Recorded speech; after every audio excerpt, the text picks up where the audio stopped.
all, this is Jeanette K Caines from Jewelry Arts Inc., also known as Dr. Goldsmith. In this video, I'm going to explain to you some of the concepts and the techniques that I use to pull off complex granulation scenarios. In fine silver or in 22 karat gold, actually the principles work just the same. So I just want to show off, we have this gorgeous stone right here, which Marianne and I are fighting about what it is, but that's a talk for another day. I'll just knock your things over.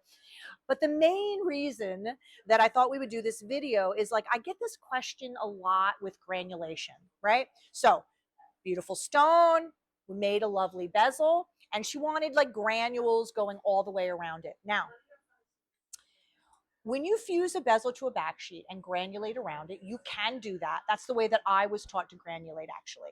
However, what happens is when you're going in there with the flame, and I will show you the fusing process, but when you go in with the flame, when you've got these this bezel sticking up high like this, it's much harder to fuse the granules down. It's very likely that you're going to melt the top of the bezel a little bit. So usually we would, back in the day when we did it that way, we would leave a little extra high and we would do some extra cleanup.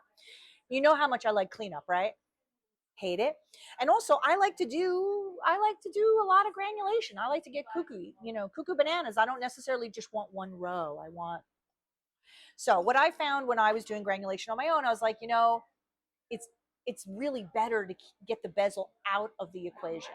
So even though it's an extra step, I feel like I get a much better result. So what I do is this, I make my bezel that fits my stone beautifully, and then I make a wire that fits tightly around the bezel. In this case, we used, I don't know, 20 gauge, 22 gauge. The gauge wire doesn't even really matter. It's just that it's a placeholder. So, and like any of the elaborate granulation things that I do it like this. So we fuse this wire, and also Marianne wanted the outside wire as well. So we basically fused the inner wire and the outer wire down first. That's your skeleton.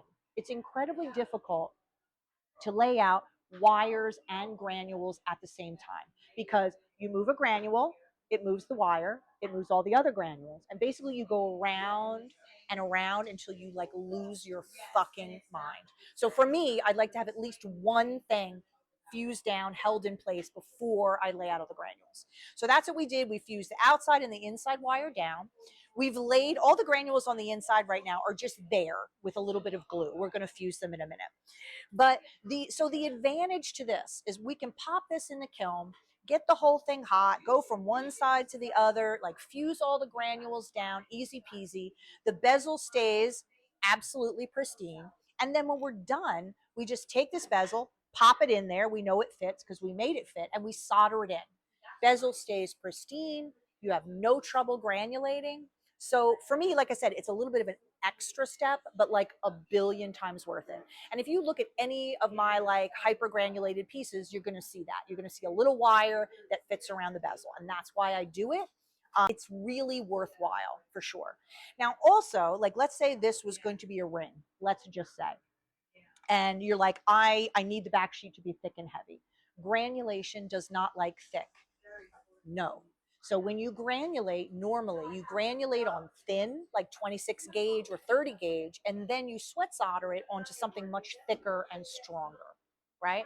Because I know we've had that question in Dr. Goldsmith about, like, having thicker sheet and they're trying to granulate on it. It's just not working. And it's like, it's not because you're bad. Like, no one can do that. It just doesn't work that way. So just so you know, granulate on thin. And then, now if this is going to be a pendant, we would just leave this the way it is. It doesn't need something. But if, like, when I make those big fat rings with like all the crazy stuff and they stick out, once I'm done with all my granulation, then I sweat solder it onto a much thicker and probably lower carat back sheet. So, and in silver, it would be sterling silver. I mean, gold and silver are extremely similar. You just sort of adjust things very slightly.